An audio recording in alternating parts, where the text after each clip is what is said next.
Joining me now to discuss the challenge of flooding in Nigeria and possible solution is the Executive Director, Corporate Accountability and Public Participation Africa, Akinbode Olufemi. It's good to have you join me right now, Olufemi. Good afternoon. Yeah, when it comes to the issue of flooding, we have had this issue the past decade, I must say. We have always had warnings from the beginning of the year of likely floods, and then the likely number of states to be involved, and local government and communities and all of that. But nothing seemed to be done. Now we are here at it again, taking cue from what is happening in part of Sokoto State and part of Kebbi State. How worrisome is this, and how helpless is the situation from the window of the people directly?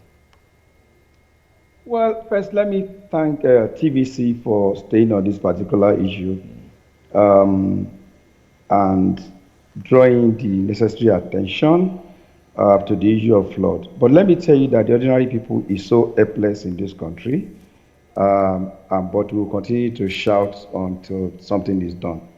Now, today it is Jigawa, Sokoto, and Kano. But I tell you that the water is coming down south.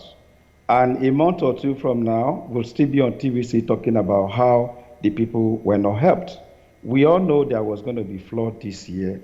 But the question is, what has the federal government done in terms of preparing this populace? What has the state government done? What has the local government done in order to take these people to safety, in order for emergency response, in order to provide for them as Nigerians? We have a government that is always reactive and not proactive. We do know that flooding is caused by climate change. We've seen, changes in weather pattern and the rest of them.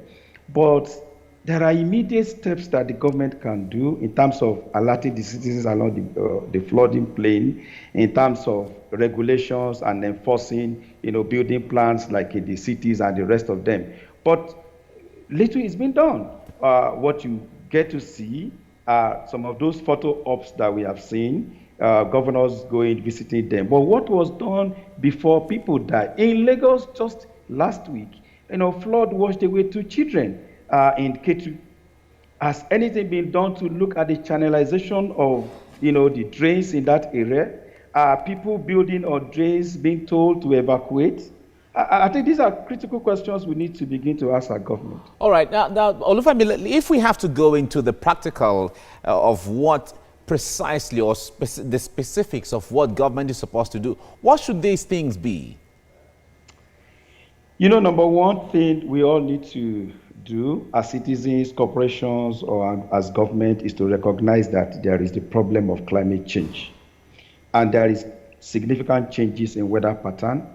And those changes are going to make things like flood, like droughts, and several other climatic problems that we are facing. And to begin to take action to reduce our activities that are impacting on the climate. That's number one. Number two is that we also need a strong and effective, well-planned out emergency response in this country, particularly relating to the issue of flood. We need to look at all those rivers, all those places that are flooded. Are there some of them that we need to, are there channelization programs that we need to do? Are there people building on drains? Are there people in our community, particularly in the cities, that are still filling the drains with waste and the rest of them that the government needs to quickly park so that water can find its way into the ocean or into the sea? These are emergency things that we need to do now, rather than allow people to die and then we go there to mourn and weep as government officials. Now, with this flood, how do you think, there's the call that, there's the assessment that it could impact food security. What impact do you think this is going to have in the long run? Look, floods destroy properties, they destroy farmlands, and of course they destroy lives. And let me tell you, for every life that we lost, we cannot, we can't regain it. You can't plow anything back. So that's why I said planning, rather than being reactive, is very important. For those farmlands that are along the flooding plains, government needs to now tell the farmers either they need to evacuate. In terms of our food security, there is already drought in about 6 states of the federation, okay? And government needs to come out now with a concrete plan in order to ensure that this nation doesn't starve to death. Now, there is huge shortage of maize. Now, maize is not only affecting us to, that let's say for our Kamu and the rest of them.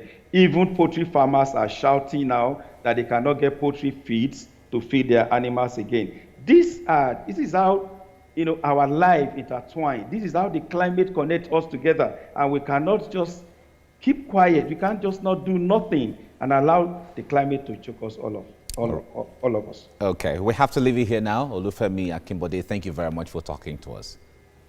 Thank you very much. Right.